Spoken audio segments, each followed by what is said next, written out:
Namaste and welcome back to today's episode of Mahabharata Matters. In the previous episode, we saw that the duel between Karna and Arjuna had started. The arrows they were shooting at each other was spectacular. Shalya, the charioteer of Karna, was watching him keenly. He had started to admire Karna's skill, courage and conduct. In the process, he forgot all about the promise he had made Yudhishthira. He had promised Yudhishthira that he would demoralize Karna on the battlefield.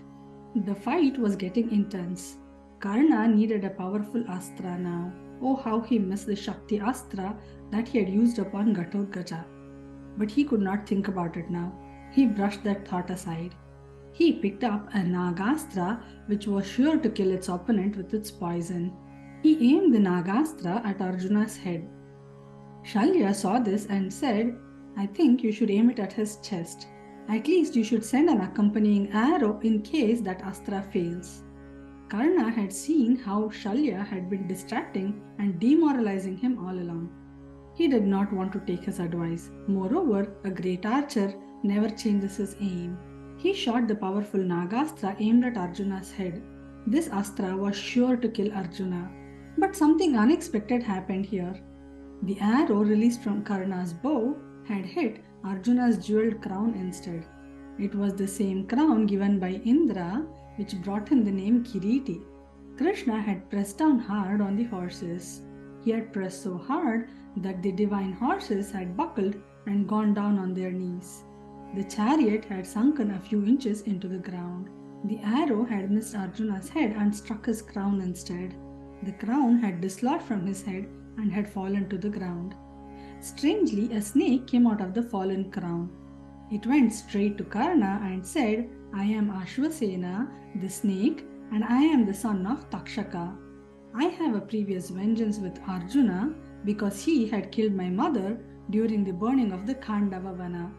I wanted to take revenge, so I had entered your astra. I wanted to help you too, but your astra failed. Launch me again, I will kill him," insisted the snake. Karna was very angry at Ashwasena. He refused to do so and scolded him for entering his quiver without his approval. But Ashwasena was determined to strike and kill Arjuna. He launched himself towards Arjuna. Krishna made Arjuna aware of this just in time, and Arjuna shot 6 arrows and killed the snake mid-air. In the duel, both Karna and Arjuna were raging. Both were relentless. In the process, both their charioteers Krishna and Shalya were injured too. Suddenly, as if by magic, the earth below one of the wheels of Karna's chariot started to melt into muck. His wheel wasn't moving. Karna knew it. The Brahmin's curse was taking shape. He had said, "You will die at the hands of your nemesis just as helplessly as this cow you have killed in your foolishness."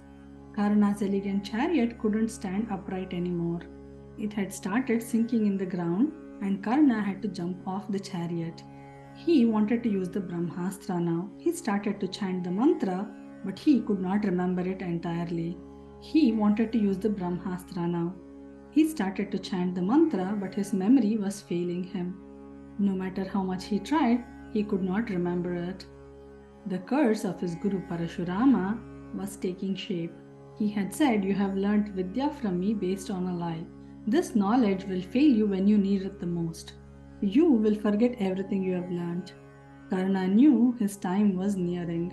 No Kavacha, no Kundala, no Shakti Astra, a failed Nagastra, the curse of the Brahmin, the curse of his guru.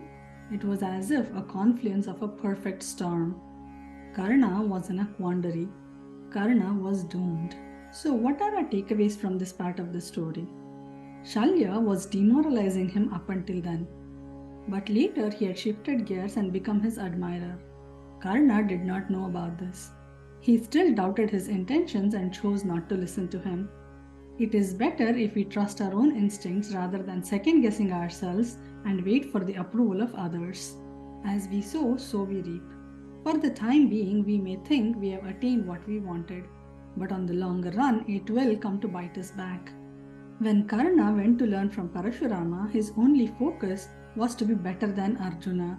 He did not flinch to get the knowledge through deceit. In return, he had received a curse from Parashurama. It is said that this incident made Parashurama very sad that he could not teach his student the importance of speaking the truth. So it is said that he did not teach anyone after Karna. The importance of honesty cannot be emphasized enough. Another thing we can notice here is that whether we do our actions knowingly or unknowingly, the results will come to us. The Brahmin's curse was one such. Some may contend that this was done by accident. Well, whether knowingly or accidentally, if one touches fire, will it not burn? Similarly, our actions too will always have repercussions. It is better to be alert and aware of ourselves and our actions rather than going through the day mindlessly. With these thoughts, we come to the end of today's episode. Remember, in this series, we are discussing matters of Mahabharata because even today, Mahabharata matters. Hari Om.